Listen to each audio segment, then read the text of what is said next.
olvides suscribirte a nuestro canal.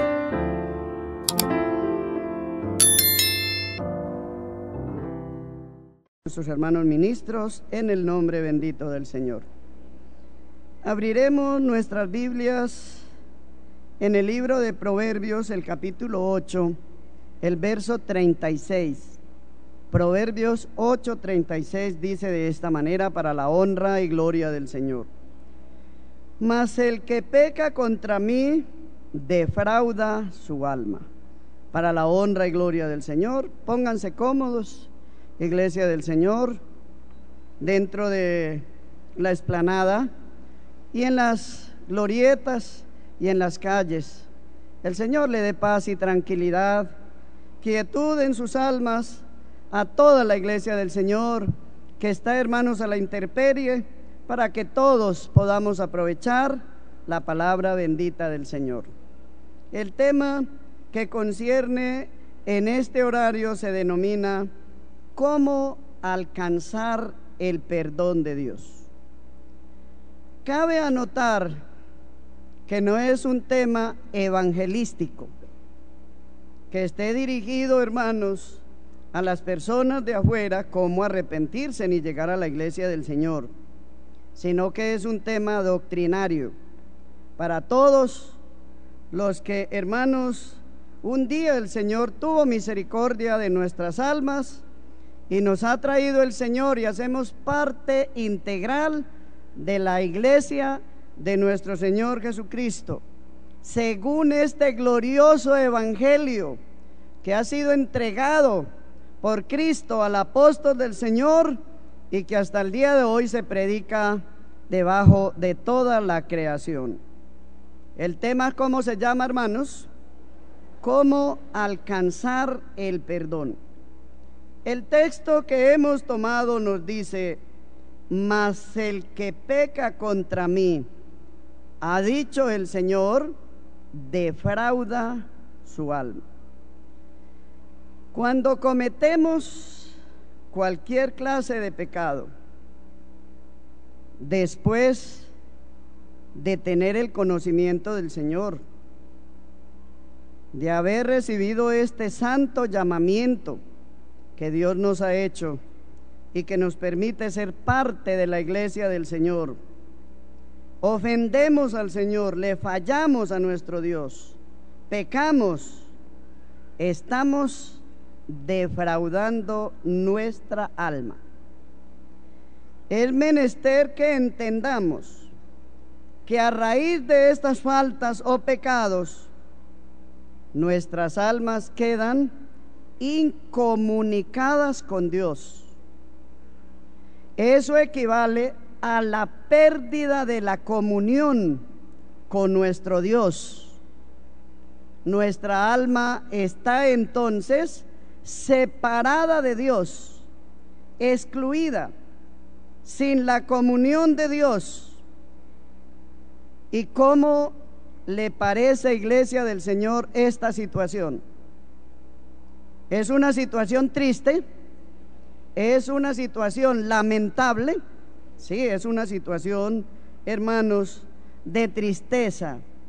Es una situación de dolor.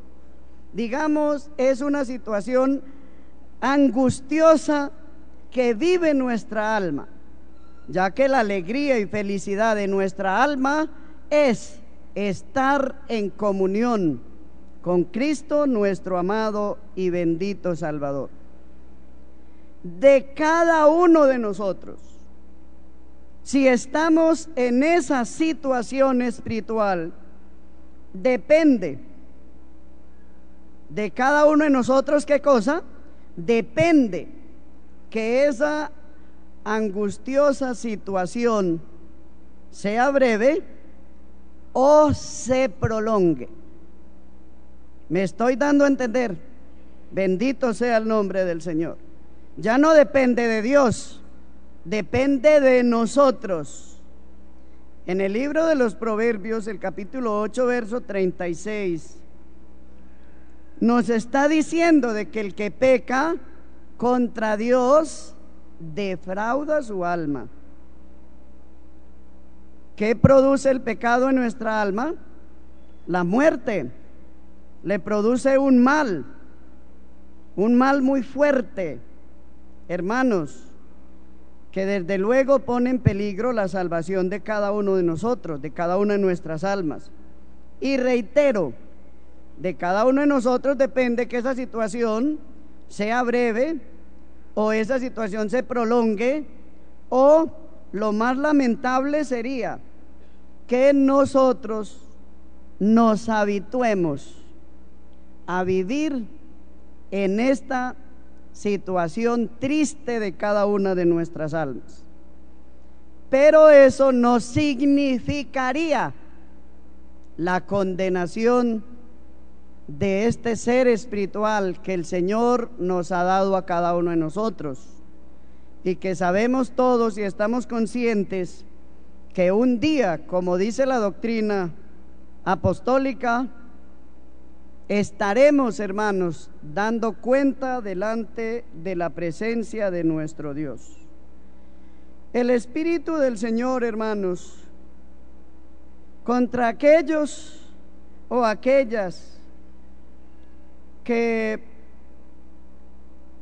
están habituados al desenfreno, que ya es una pérdida bastante profunda del temor de Dios, testifica el Espíritu de Dios contra ellos. Si leemos en Isaías, en el capítulo 3, el verso 9, nos dice de la siguiente manera, para la honra y la gloria del Señor: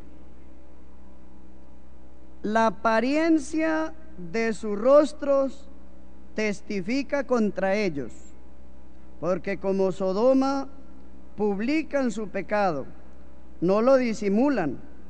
Ay del alma de ellos, porque amontonaron mal para sí. Para la honra y la gloria del Señor. ¿Qué es lo que dice el Espíritu Santo? La apariencia de sus rostros testifica contra ellos. El Espíritu del Señor, hermanos, está hablando de este terrible mal que produce en nuestras almas el pecado, y que es tan relevante este mal que, hermanos, se refleja en el rostro. La apariencia de sus rostros testifica contra ellos, porque como Sodoma publican su pecado, ya no lo disimulan.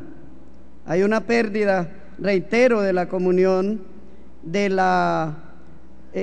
temor de nuestro Dios, y entonces el alma vive en un desenfreno de pecado, donde ya no hay nada que lo detenga o que la detenga para cometer, como dijera el Espíritu Santo también en la doctrina apostólica, para cometer con avidez toda suerte de pecado.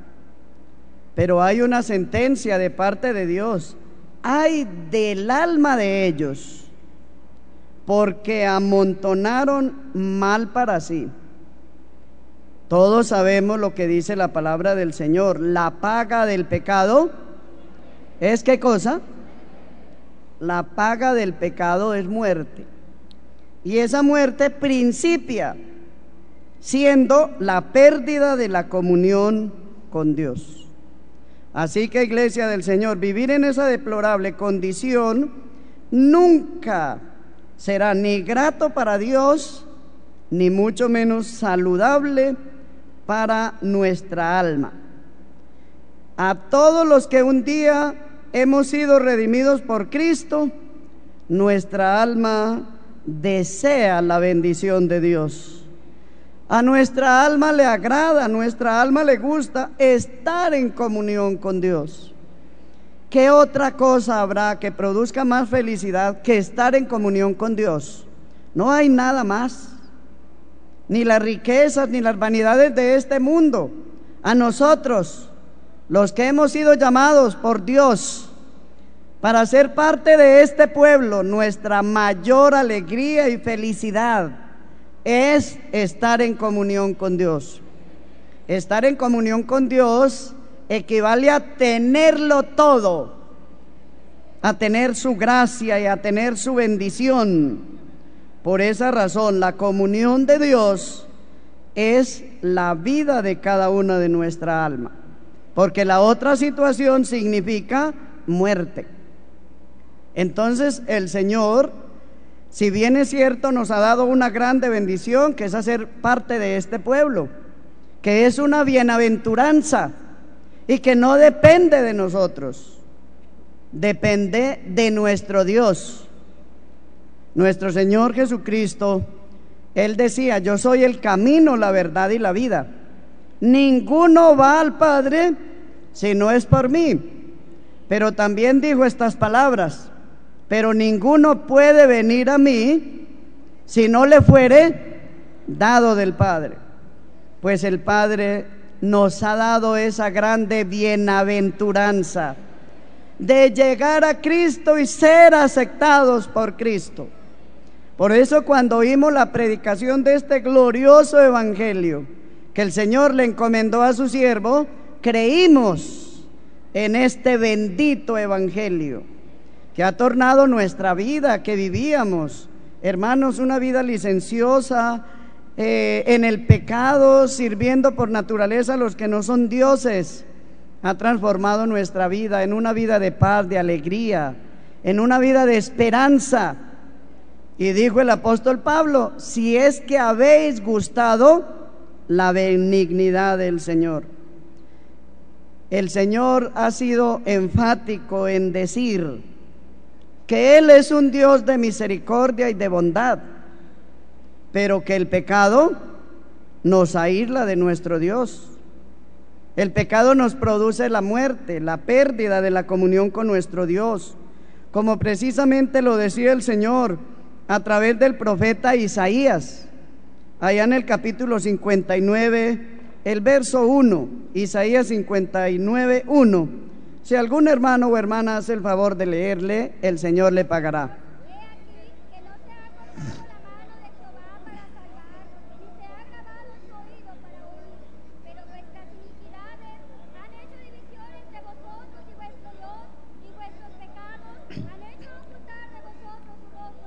Dios le pague a nuestros hermanos y hermanas que voluntariamente han leído este texto. He aquí, no se ha cortado la mano de Jehová para salvar, ni mucho menos se ha agravado su oído para oír. El pueblo de Israel estaba alarmado porque no tenían comunión con Dios. Y tal vez estaban pensando, hermanos, que la misericordia de Dios para salvar se había terminado y que ya Dios no oía, no escuchaba, que ya no lo podía hacer. Y el Espíritu del Señor, hermanos, se manifiesta y les dice: no es así. La mano del Señor no se ha cortado, sino que está presta para salvar, ni tampoco se ha agravado su oído para oír. Dios está presto para oír. Dios es un Dios que se complace en tener misericordia. Pero había una razón por la cual el pueblo no tenía comunión con Dios. Había perdido la comunión con Dios. Y la palabra del Señor nos lo manifiesta. Pero vuestras iniquidades han hecho división entre vosotros y vuestro Dios. ¿Cuál era la razón, hermanos, de estar incomunicado el pueblo con Dios? Se había acabado el poder de Dios para salvar. ¿Ya Dios no escuchaba? No, Dios sí escuchaba y su mano estaba pronta para salvar.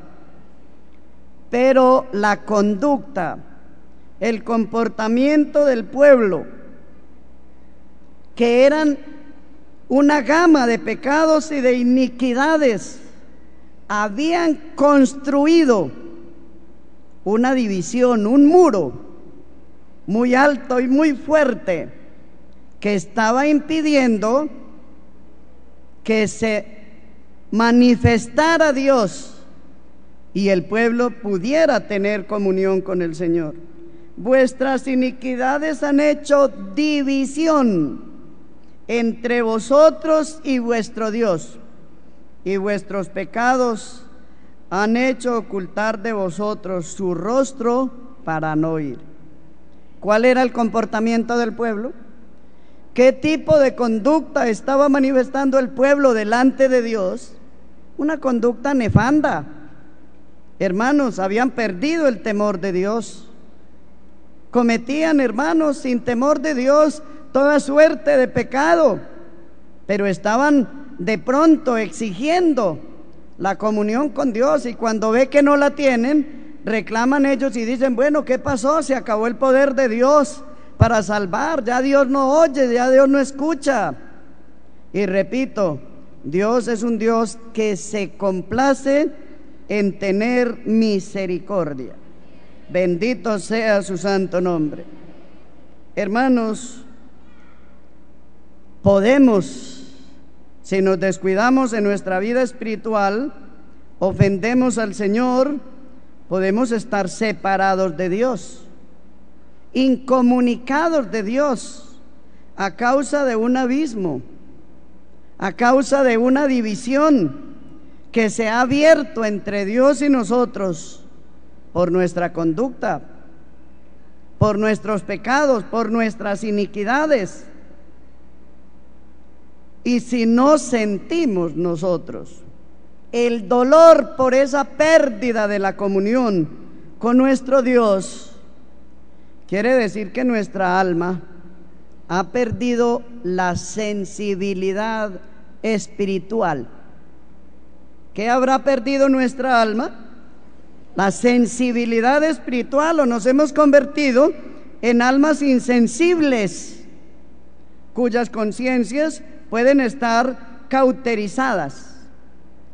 Esa sería una de las explicaciones que encontramos a la falta de acción para remediar este terrible mal.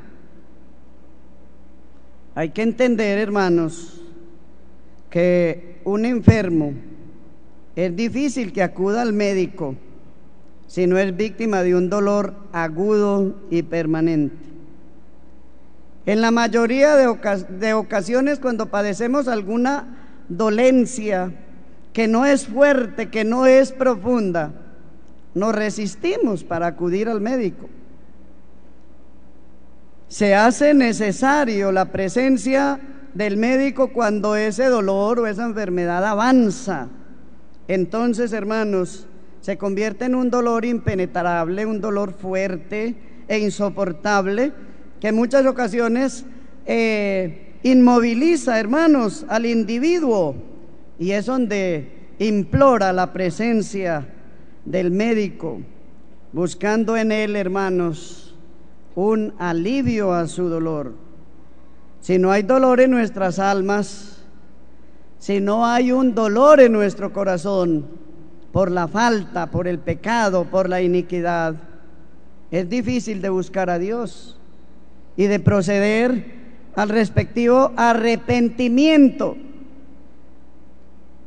para en ese reconocimiento proceder a humillarnos y a buscar el perdón y la pronta reconciliación con nuestro Dios. Entonces, yo pienso que el deber de un buen médico es siempre hacer que su paciente haga conciencia de la gravedad de su enfermedad, para que, hermanos, de esta manera el paciente tome las medidas correspondientes y siga las instrucciones médicas al pie de la letra, para que así pueda, hermanos, aspirar a una pronta recuperación. El Espíritu de Dios, que es el médico de cada una de nuestras almas, quiere que nosotros hagamos conciencia de la gravedad de nuestras faltas, porque, hermanos, es necesario principiar por hacer conciencia de la gravedad de nuestro pecado, del daño que hace y el grande riesgo que pone a cada una de nuestras almas.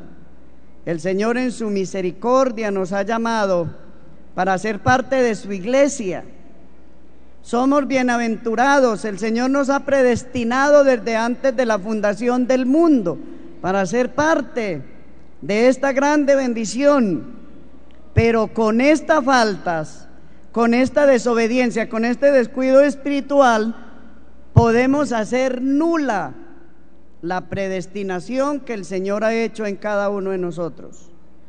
Las promesas de Dios, como su palabra lo dice, no fallan.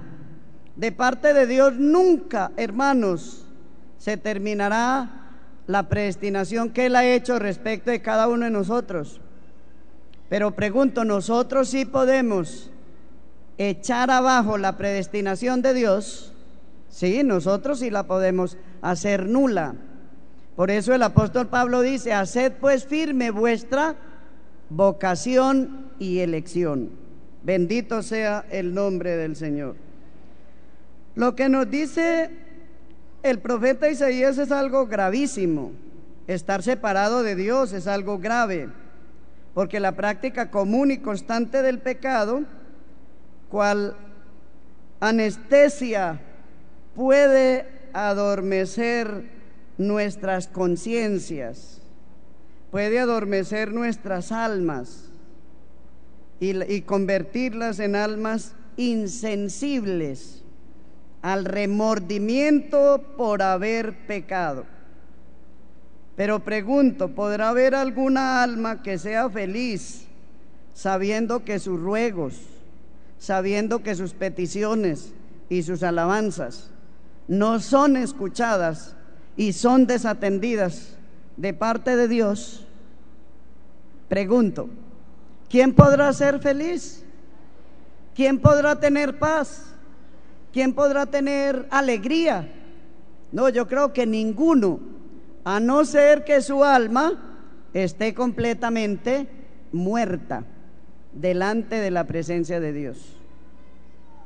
El Señor tenga misericordia de nuestras almas y permita que cada uno de nosotros, con toda responsabilidad, reflexionemos ante su santa y su bendita palabra, porque se trata de nuestro bienestar espiritual y la posterior salvación de cada una de nuestras almas. Hermanos, yo creo que no podemos ser felices nunca de esa manera, sino que al contrario, en lugar de felicidad, traerá eso desdicha, desventura, y en otros términos trae desgracia. Pero ¿qué pasos debemos dar después de cometer algún pecado que hunde a nuestra alma en esa angustiosa condición? Vamos a mirar lo siguiente en el nombre del Señor, como se denomina el tema: cómo alcanzar el perdón.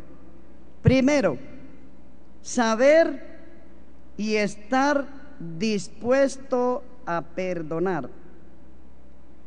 No es lo mismo el perdón de Dios que el perdón de nuestros semejantes, que el perdón de nuestros hermanos. Sin embargo, Dios ha establecido como condición para otorgarnos el perdón que perdonemos a quienes nos hayan ofendido, ya sea una, dos veces o muchas veces, como le dijo el Señor en respuesta a uno de sus discípulos, cuando le decía: ¿hasta cuántas veces perdonaré a mi hermano? ¿Hasta 7? Y el Señor, ¿qué le respondía? Hasta 70 veces 7, dando a entender que sea que el Señor nos dé una vida corta o muy larga, siempre debemos de estar dispuestos a perdonar, ya que el perdón de Dios hacia cada uno de nosotros está supeditado al perdón de nosotros a nuestros hermanos, de acuerdo a lo que dice la palabra del Señor en Mateo capítulo 6, verso 14 y 15. Léalo algún hermano o hermana, por favor.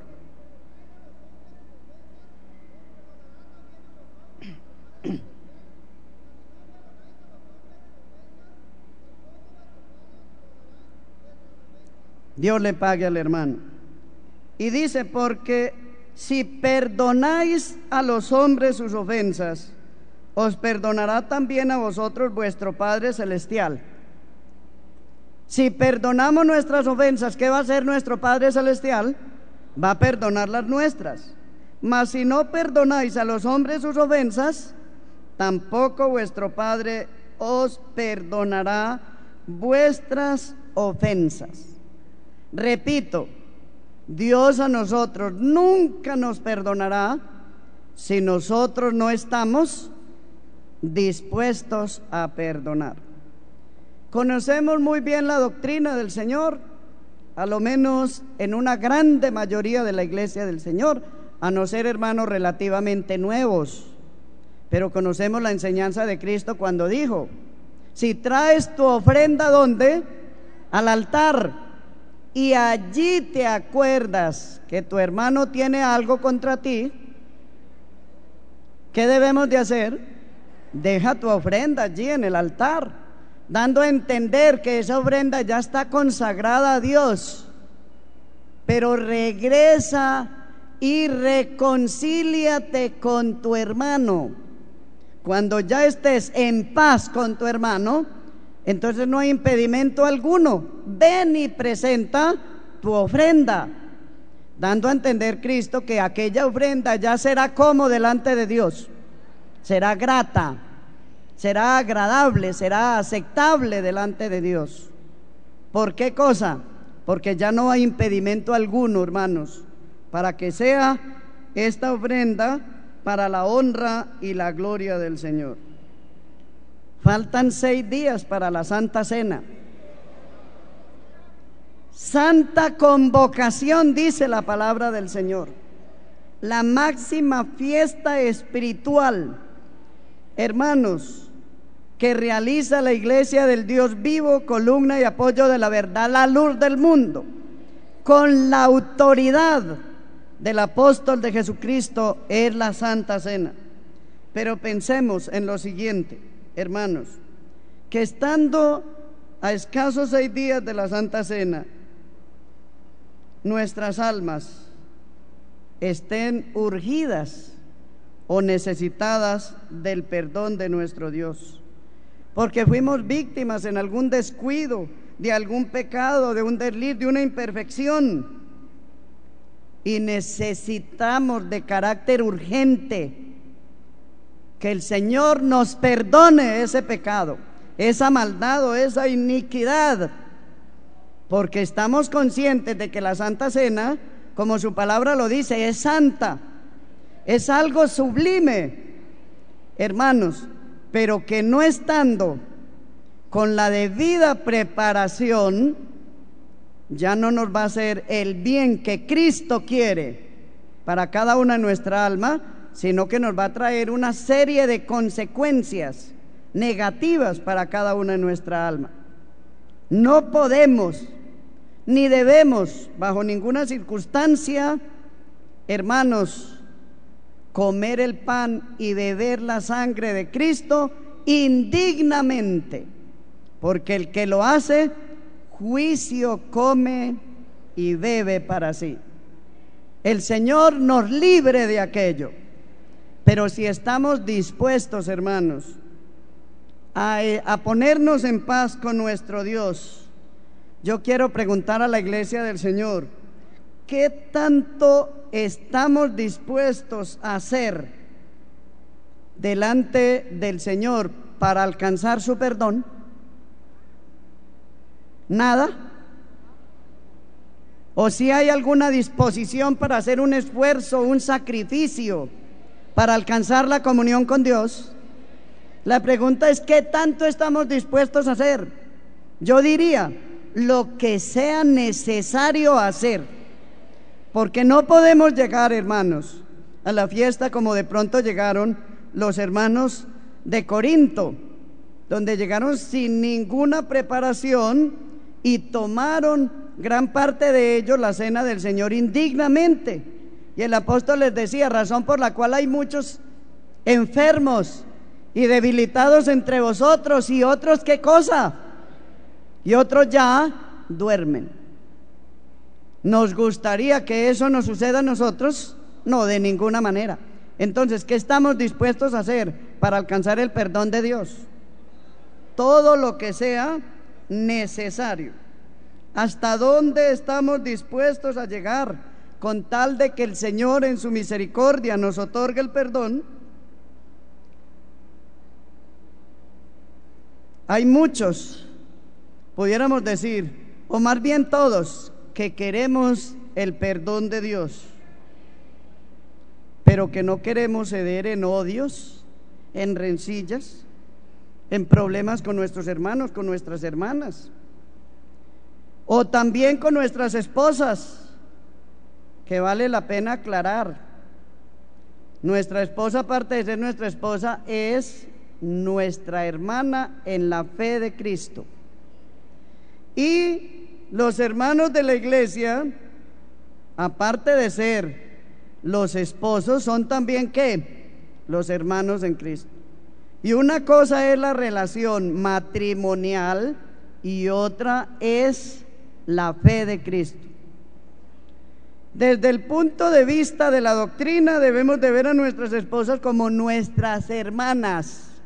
¿Qué quiero decir con esto? Que acorde con la doctrina cristiana y apostólica, es menester, si ha habido ofensas de parte y parte, una reconciliación de todo corazón. O porque es nuestra esposa, nos podemos dar el lujo de ofenderla y nunca pedirle perdón, nunca reconciliarnos.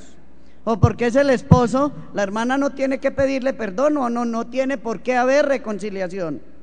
Claro que sí debe de hacerse.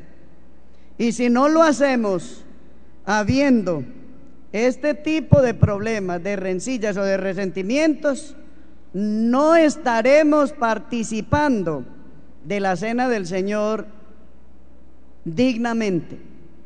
Y yo creo, hermanos, de que sería muy triste, todos que nos hemos desplazado en una grande mayoría de muchos lugares lejanos, a un gran costo económico, o venciendo una serie de problemas o dificultades, que también los hermanos que están cerca tienen también problemas para venir y para estar aquí 8 o 10 días, y que perdiéramos nuestro tiempo. Como dijo el apóstol, no os habéis reunido para lo mejor, sino para lo peor. Eso no nos puede suceder a nosotros, iglesia del Señor. Debemos de actuar con toda responsabilidad espiritual para que la bendición de Dios sea abundante el día 14. Y al regresar a nuestros lugares, no vamos arrastrando una serie de consecuencias negativas, sino que vamos pletóricos de la gracia de Dios, dando testimonio, hermanos, a nuestros hermanos que se quedaron, dando testimonio a las almas, siendo instrumentos útiles en las manos del Señor, allá en nuestros respectivos lugares. Ese es el deseo de Dios con todos y cada uno de nosotros. Así que es necesario, hermanos, y en el nombre del Señor les exhorto para que todos sigamos estas indicaciones del Espíritu Santo en el nombre bendito del Señor. Entonces, es menester principiar por perdonarnos los unos a los otros, para que el Señor también nos perdone a cada uno de nosotros. Hay, hermanos, pensamientos en algunos que se salen de la sana doctrina. Hay algunos hermanos, creo yo que en todo lugar, que interpretan mal la intercesión que hace el apóstol del Señor por su iglesia. Y cuando andan en desorden, en desobediencia, ofendiendo al Señor, se les llama la atención para decirle, hermano, ¿por qué anda, hermano, está perjudicando su alma, hermano? Y luego contestan, hermano, y para eso no está la oración del apóstol del Señor. Es que yo estoy muy confiado en que el día 14, antes de impartir la Santa Cena, el apóstol de Jesucristo ora por el perdón de los pecados de toda la iglesia.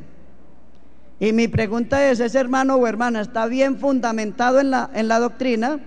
No, está totalmente equivocado. Está errado, tiene un pensamiento malo y contrario a la voluntad de Dios en su mente y está perjudicando ostensiblemente su alma con ello. Nosotros debemos de tener muy claro la eficacia que tiene la oración del apóstol del Señor y sobre quiénes es eficaz esta santa oración. ¿Me estoy haciendo entender, hermanos? Bendito sea el nombre del Señor. ¿Qué sucede con aquellos hermanos o hermanas que no manifiestan ningún tipo de arrepentimiento, pero que tienen mucha confianza en la oración del apóstol del Señor? Después de tomar la Santa Cena, que desde luego lo van a hacer indignamente, no van a parar de pecar. No va a haber en su vida un cambio positivo de arrepentimiento, de recogimiento al Señor. No va a buscar, hermanos, una restauración, sino que va a seguir, hermanos, su desenfreno, su vida pecaminosa, de desorden, de desobediencia. Entonces, los resultados o las consecuencias de tomar la Santa Cena indignamente no se van a dejar esperar, se van a manifestar en aquel hermano o en aquella hermana.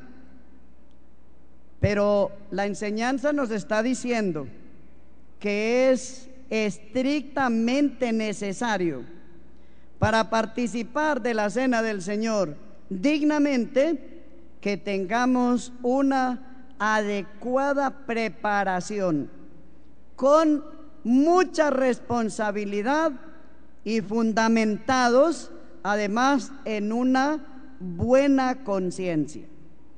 ¿Estamos de acuerdo, iglesia del Señor? Bendito sea el nombre del Señor. Ya que la doctrina del Señor es santa y la doctrina del Señor no da ni la más mínima luz para hacer el pecado. La enseñanza que hemos recibido, hermanos, de Dios a través de su siervo es la siguiente: a ninguno ha dado permiso Dios, ¿para qué cosa?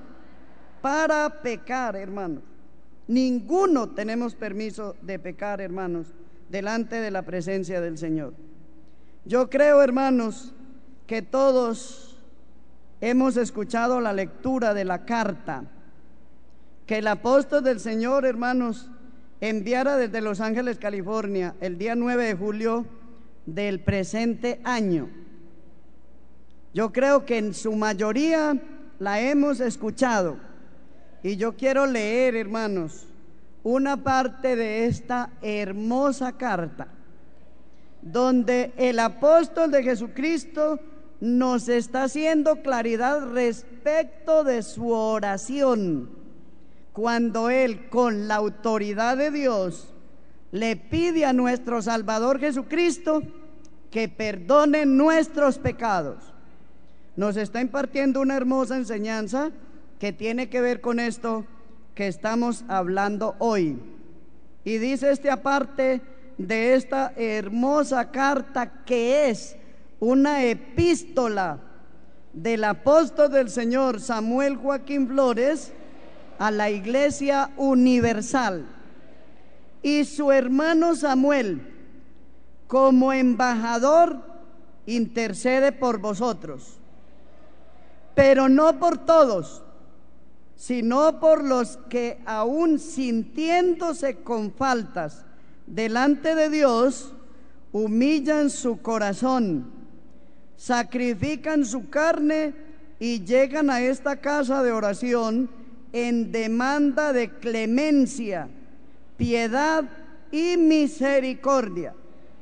Para ellos es mi oración, para que sean liberados de culpa, pena y juicio, como dice el canto 164, para la honra y la gloria del Señor.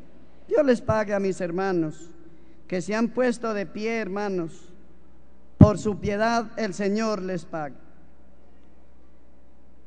Estamos, hermanos, dándonos por entendidos de la enseñanza del apóstol del Señor, y su hermano Samuel, como embajador, intercede por vosotros.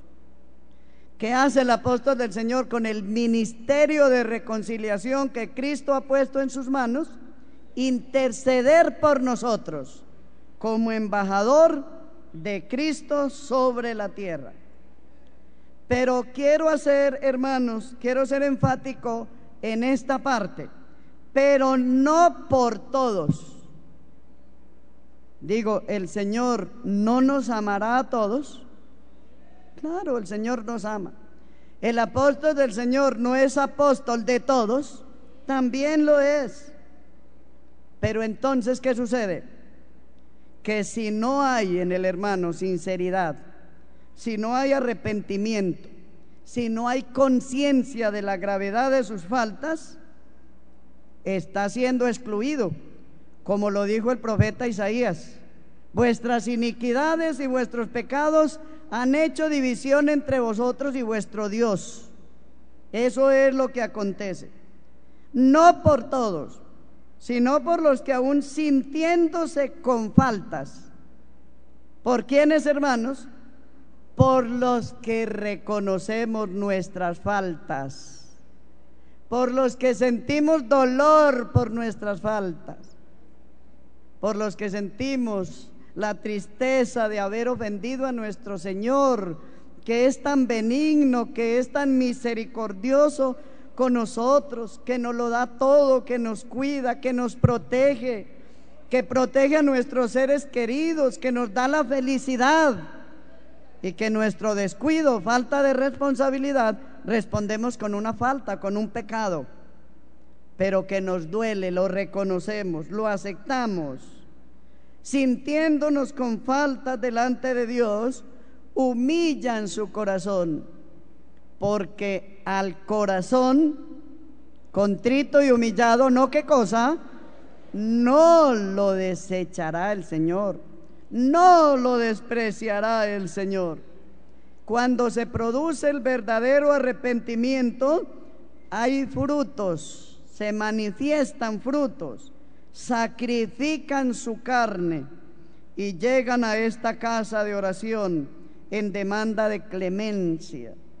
El hermano y la hermana quiere sentir el perdón, quiere sentir la bendición del Señor, quiere sentir su comunión, no quiere llegar al día 14 sintiéndose mal, y viene muy de mañana, a las 3 de la mañana, 3:30, ingresa al templo el hermano y la hermana, y se postra delante de Dios y empieza a llorar, a implorar el perdón, a pedir piedad delante del Señor, hermanos.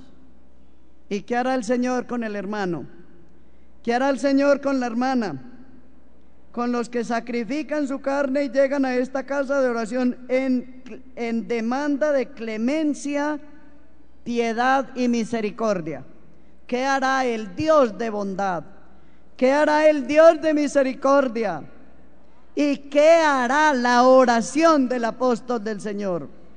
Hermanos, obrará eficazmente delante de Dios, y esas almas tendrán pronta reconciliación. Y el día 14, ¿qué vamos a sentir? ¿Remordimiento o alegría? Alegría, felicidad. Cuando impartimos la Santa Cena y vamos, ya sea en la calle, cercanas al templo o allá en las más lejanas, hay tanto hermanos como hermanas que están postrados, y es difícil de recibir la Santa Cena porque están llorando, están en una grande bendición y todavía toman el pan en su mano y siguen llorando, humillándose delante del Señor. Se sienten indignos de comer el pan. ¿Verá el Señor esa humillación? ¿Tendrá en cuenta el Señor ese reconocimiento? ¿Y cómo participará el hermano o la hermana? con toda dignidad delante de la presencia de Dios. Acordémonos que la Santa Cena del Señor es vida para cada una de nuestra alma. Es renovar el pacto que un día hicimos con Cristo. Es justificación, es santificación. Por eso les decía, es lo más sublime que celebra la iglesia del Dios vivo. Bendito sea el nombre del Señor. Y dice, para ellos es mi oración. ¿Qué ganamos entonces al reconocernos hoy, al humillarnos, arrepentirnos y con toda responsabilidad empezar a buscar el rostro del Señor? Tenemos como ayuda la oración del apóstol del Señor. Por ellos es mi oración, para que sean liberados de culpa. ¿Qué va a hacer el Señor con nosotros? Nos va a perdonar. Pero es necesario aclarar lo siguiente: Dios, que conoce nuestros corazones, cuando nos acercamos a Él y le pedimos, Señor, perdónanos en el nombre de Cristo y por la oración de tu siervo, ¿qué hace el Señor? Ve nuestro corazón. ¿Qué va a buscar el Señor en nuestro corazón? Lo que se conoce como la rectitud de intención. ¿Qué intención hay en nuestro corazón? Si la intención es recta delante de Dios, es de apartarnos, de no volver a pecar, entra en función la gracia de Dios, el perdón, hermanos, la reconciliación. Pero sabemos que la gracia de Dios tiene un requisito. Como dijo nuestro Señor Jesucristo, vete y no, ¿qué cosa? Y no peques más. Se va a dar el perdón de Dios dependiendo de la intención de nuestro corazón, porque a Dios no lo podemos engañar. No erréis, Dios no puede ser burlado. Para que sean liberados de culpa. ¿Para qué cosa? Para que sean perdonados nuestros pecados. De culpa, de pena. ¿De qué cosa? De pena, de dolor, de tristeza, de angustia eterna y juicio, como dice el canto 164 de nuestros ignarios. Bendito sea el nombre del Señor. ¿A qué nos está exhortando el apóstol de Cristo? A que nos preparemos con toda responsabilidad. El Espíritu de Dios nos está señalando, nos está indicando cómo alcanzar el perdón. ¿O habrá otra manera de hacerlo? No, no hay otra manera. Esa es, hermanos, las indicaciones del Espíritu Santo. Allá, hermanos, en el libro de Daniel, el capítulo 4, el verso 27, el Espíritu de Dios, hablando en Daniel, le daba un consejo al rey Nabucodonosor, a quien Dios pretendía castigar por su soberbia. ¿Qué hace la soberbia? Impide reconocer sus pecados y nuestros propios defectos. Nos impide humillarnos delante de la presencia de Dios. Y dice de esta manera Daniel 4:27: por tanto, rey, acepta mi consejo.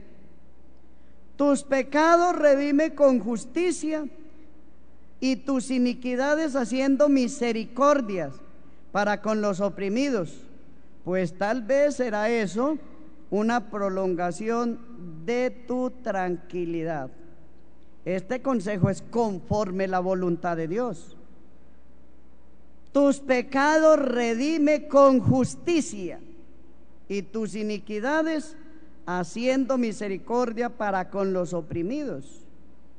El consejo es maravilloso. El consejo es santo.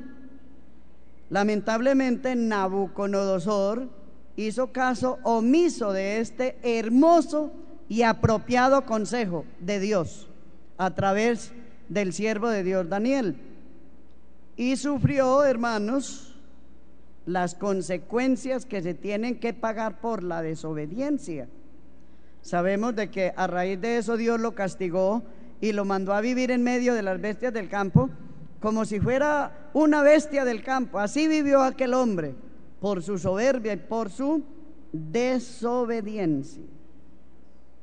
Bendito sea el Señor. Qué hermosa es la doctrina de Cristo. La doctrina que el Señor le ha revelado a su siervo es perfecta. Si la seguimos, hermanos, con sinceridad y con amor, hay garantía de perfección para cada una de nuestras almas. Bendito sea el nombre del Señor.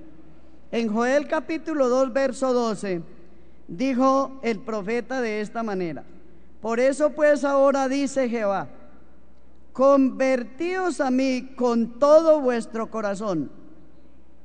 ¿Cómo debemos de convertirnos al Señor? Con todo. No es una entrega parcial, sino una entrega total, con todo vuestro corazón, con ayuno y lloro y lamento. Es lo que conocemos, humillarnos delante de la presencia de Dios. Rasgad vuestro corazón y no vuestros vestidos, y convertíos a Jehová vuestro Dios, porque misericordioso es y clemente, tardo para la ira y grande en misericordia, y que se duele del castigo. ¿Qué debemos de hacer todos nosotros? Convertirnos a nuestro Dios de todo corazón, vivir para el Señor. Nuestra vida no es nuestra, es de Dios. Nuestra alma, Cristo la ha rescatado, es de Cristo. Cristo la ha puesto en las manos de su siervo, y el apóstol del Señor nos ha dado una correcta y justa administración para que todas nuestras almas hereden la vida eterna. Convertíos a mí con todo vuestro corazón, con ayuno, lloro y lamento. Rasgad vuestro corazón y no vuestros vestidos. ¿Qué debemos de hacer? Rasgar nuestro corazón, humillarnos, que nos duela. Una limpieza principiando de lo más profundo de nuestro corazón, que sean unos sentimientos vivos y puros delante de la presencia bendita del Señor, para que así sigamos estrictamente la enseñanza del Señor, lo que el Señor exige para una verdadera restauración. En la iglesia del Señor, lamentablemente, hay quien nunca se puede establecer en la iglesia. Hay hermanos o hermanas que seguidamente se están apartando. Están una temporada en la iglesia y otra temporada fuera. Y a mi entendimiento, yo creo que aquellos hermanos en esa etapa que están en la iglesia nunca han tenido una verdadera restauración, así como el enfermo que tiene alguna bacteria en su cuerpo, una infección, y el médico le da el tratamiento correcto y completo, pero el paciente no sigue las instrucciones del médico y se aplica un 10, un 20, un 30% del medicamento, y cuando ya se siente un poco mejor, entonces se olvida y sigue. Y hermanos, después de algún tiempo le viene una recaída, que lógicamente ya es mucho más fuerte la enfermedad en aquella persona. Así es espiritualmente. Cuando no se produce una verdadera restauración, no hay estabilidad en la iglesia del Señor. El hermano y la hermana no permanece en la iglesia, sino por temporadas, está dentro y está afuera, y así vive toda su vida. La pregunta es, ¿se salvará de esa manera? ¿O sí se salva de esa manera? No, de esa manera no nos salvamos, hermanos. El requisito es el que perseverare hasta el fin. ¿Ese qué cosa? Ese será salvo. Y perseverar tiene una profunda relevancia. Perseverar da a entender seguir estrictamente las enseñanzas, vivir la doctrina, estar convertidos de corazón a Dios, vivir para el Señor, siendo instrumentos útiles en sus manos, con toda sinceridad y verdad, delante de Dios, delante de la iglesia y delante de la sociedad. Eso significa perseverar hasta el fin. Pero ese tipo de interrupciones en la perseverancia no son agradables a Dios y son sumamente peligrosas, razón por la cual el hermano y la hermana pueden tener una permanencia en la iglesia. Y es necesario, hermanos, conocer con sinceridad la situación de nuestra alma para proceder a un verdadero arrepentimiento, porque está en juego es la salvación de cada una de nuestras almas. El Señor nos ayude y el Señor nos bendiga. Lo que Dios exige, hermanos, es el verdadero arrepentimiento. Y ese verdadero arrepentimiento no se queda en un tipo de lloriqueos, ni en palabras, ni en lamentos, ni en buscar la manera de cantar una alabanza a la iglesia para decirle a la iglesia: hermanos, ustedes saben que yo soy el más miserable, el más indigno, el más pecador, y se queda ahí siempre, toda su vida. No, el verdadero arrepentimiento arroja frutos, hermanos. ¿Por qué? Porque el verdadero arrepentimiento se produce en el corazón, y ese verdadero arrepentimiento procede de Dios, como dice la escritura ya en Hechos 11:18. Dice: entonces, oídas estas cosas, callaron y glorificaron a Dios, diciendo: de manera que también a los gentiles ha dado Dios arrepentimiento para vida. Los hermanos de la iglesia, ¿qué estaban viendo en algunos gentiles? Que Dios les había dado un arrepentimiento. ¿Para qué? Para vida.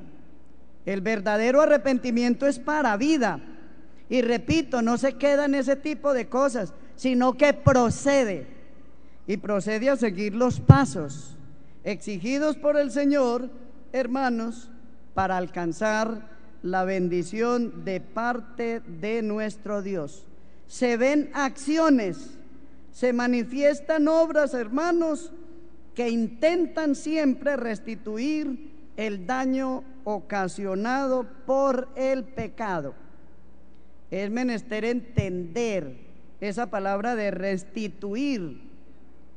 Hay muchas ocasiones en que alguien en la iglesia puede usar de préstamos de dinero, de artículos, de ciertos compromisos, y la manera de saldarlos es a través de una reconciliación, y eso no es grato delante de Dios, porque los actos agradables delante de Dios son los actos donde existe la justicia, y ahí no hay, ¿qué cosa?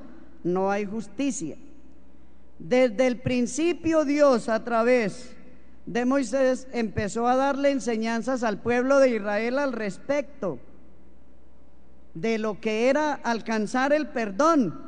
En Levíticos capítulo 6, el verso 4, para ganar tiempo lo voy a leer, dice: entonces, habiendo pecado y ofendido, restituirá aquello que robó, o el daño de la calumnia, o el depósito que se le encomendó, o lo perdido que halló, para la honra y la gloria del Señor.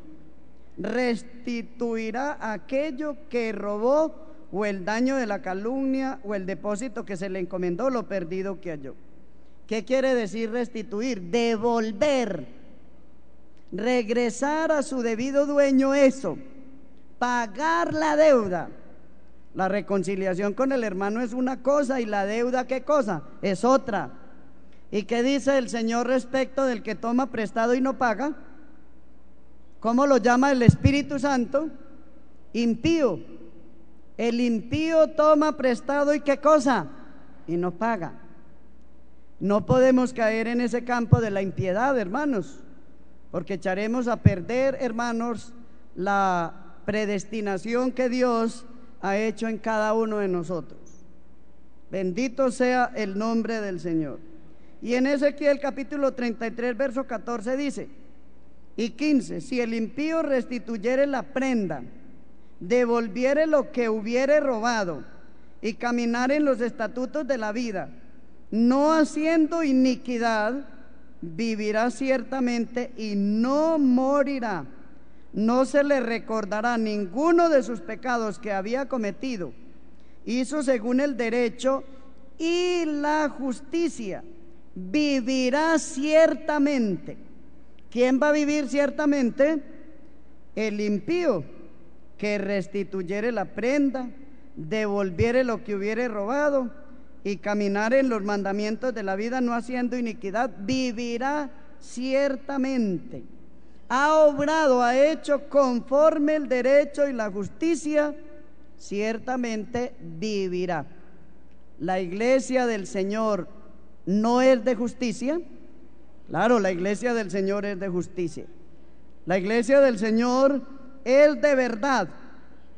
Así como es menester restituir las cosas físicas, también es necesario hacer lo mismo con las cosas morales, con la honra, la reputación, todas estas cosas con que podemos afectar a nuestro prójimo.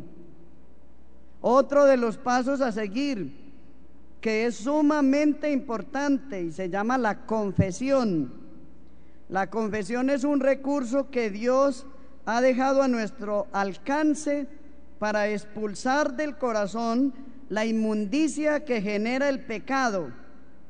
Quien hace a un lado este recurso por pena, vergüenza o hipocresía, se cierra a sí mismo las puertas de la misericordia.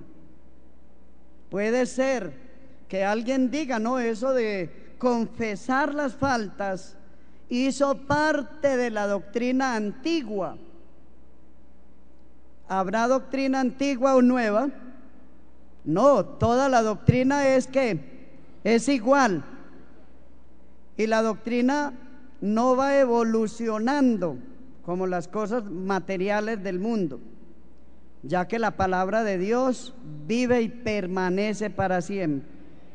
Entonces, la confesión ha hecho parte de la doctrina que nuestro Señor Jesucristo trajo a la tierra y que fue predicado por los apóstoles de la primitiva iglesia. Y en los tiempos de la restauración fue predicada por nuestro hermano Aarón Joaquín, apóstol de Jesucristo, y en la actualidad la predica el siervo de Dios, nuestro hermano Samuel Joaquín Flores. Bendito sea el nombre del Señor. Pero todos los puntos doctrinales que terminan generando bendición para nuestra alma tienen enemigos. En muchas ocasiones hay enemigos internos que le pueden decir al hermano los malos consejos. Hermano, ¿para qué hace eso? No haga eso, usted mismo confiésese con el Señor y el Señor le perdona. ¿Para qué le va a ir a decir los pecados allá al ministro? Tiene el peligro de que él los difunda y se sepa la conducta suya. No, mejor no haga eso, hermano. ¿Ese es un buen consejo o un mal consejo? Es un mal consejo. Está el texto, Proverbios 28:13. El que encubre sus pecados no prosperará, mas el que los confiesa y se aparta alcanzará misericordia. Iglesia del Señor, ¿ustedes creen que esta doctrina permanezca vigente hasta el día de hoy? Sí, hermanos, amén. Permanece vigente y seguirá hasta que el Señor recoja a este pueblo que le ha encomendado a su santo siervo. Hermano, podrá pensar algún hermano, no, hermano, espérese 5 años o espérese 10 años, que su pecado, que su falta caduque, como de pronto algunas leyes de algunos países caduquen después de cierto tiempo. Los pecados en la iglesia del Señor caducan. Y si caducan, ¿a los cuántos años caducan? No, los pecados no tienen caducidad. O sea, si hemos cometido un pecado hace 20 o 30 años y no lo hemos confesado, ese pecado, ¿cómo está? Está vigente en nosotros. ¿Nos podemos condenar si no lo confesamos? Claro que nos condenamos, ya que ni lo sucio, ni lo inmundo, ni lo contaminado tendrá entrada ¿en dónde? En el reino de Cristo. Allí solamente va a entrar lo limpio, lo santo, lo que haya sido purificado con la palabra de verdad, con la palabra de justicia. ¿Me estoy haciendo entender, hermanos? Entonces, ¿qué hay que hacer? Examinar, como dijo el apóstol. Si os examinásemos a vosotros mismos, ¿no seríamos qué cosa? No seríamos castigados. Por falta de examinar nuestra propia vida, muchas veces somos castigados, somos propensos al castigo, hermanos, de parte de nuestro Dios. Afortunadamente, para todos los que somos sinceros, permanece esta bendita doctrina y permanece un apóstol de Cristo con autoridad de Dios.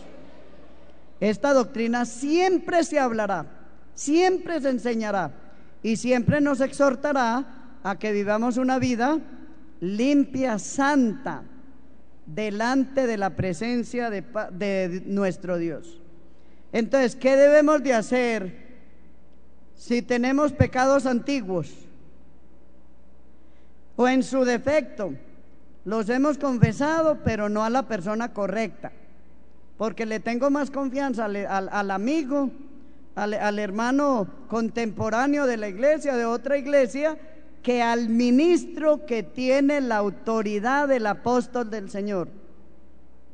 Entonces le estamos haciendo una confesión a una persona que es la menos indicada. A raíz de eso podemos recibir malos consejos y no hay reconciliación de nuestras almas con Dios, porque no se ha hecho uso del ministerio de reconciliación que está en poder del apóstol de Jesucristo, y que a su vez él lo ha delegado a los ministros de la iglesia para que, hermanos, haciendo uso del mismo, proceda a reconciliar y ayudar a la salvación de todas las almas que el Señor ha llamado para ser parte de su pueblo. Que el Señor nos ayude y nos bendiga. Siempre debemos de estar del lado de la verdad. El que encubre sus pecados no prosperará. Entonces nuestro pecado encubierto delante de Dios no está encubierto, Él lo conoce, pero nosotros lo hemos encubierto y nos está perjudicando grandemente. ¿Qué debemos de hacer, hermanos? ¿Qué es lo que debemos de hacer, iglesia del Señor? Confesar nuestros pecados. El que encubre sus pecados no prosperará, no puede progresar, no puede prosperar, no puede avanzar, está estancado siempre. Pero el que confiesa sus pecados, ¿y qué cosa? Y se aparta del mismo, va a hallar ¿qué? Misericordia delante de Dios. Dijo el apóstol del Señor: mi oración estará en favor de aquel hermano, de aquella hermana que se humilla, que busca el rostro del Señor, que aflige su carne, que llega a la casa de Dios, hermanos, a buscar el rostro del Señor.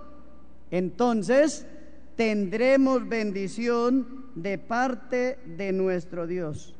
Aunque nos aconsejen, hombre, es que va el ministro a conocer quién eres, porque en muchas ocasiones el alto concepto que tenemos de nosotros mismos nos impide ser sinceros, porque el diablo nos pone: ¿y qué concepto se va a formar el ministro después de que sepa que hiciste esto y lo otro?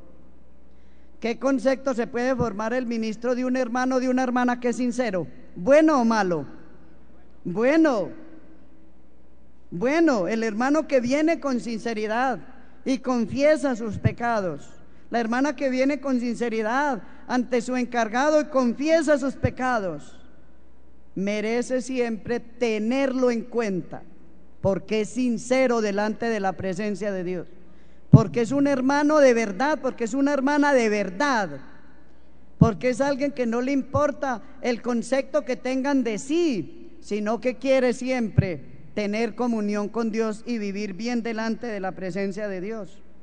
Los que amamos la verdad, nos gusta la verdad y nos identificamos con la verdad, como dijo nuestro Señor Jesucristo en San Juan capítulo 3 verso 20: porque todo aquel que hace lo malo aborrece la luz y no viene a la luz para que sus obras no sean reprendidas, mas el que practica la verdad viene a la luz para que sea manifiesto que sus obras son hechas en Dios. Y termina diciendo el Señor: esta es la condenación, que la luz vino al mundo y los hombres amaron más las tinieblas que la luz. Esa es la condenación.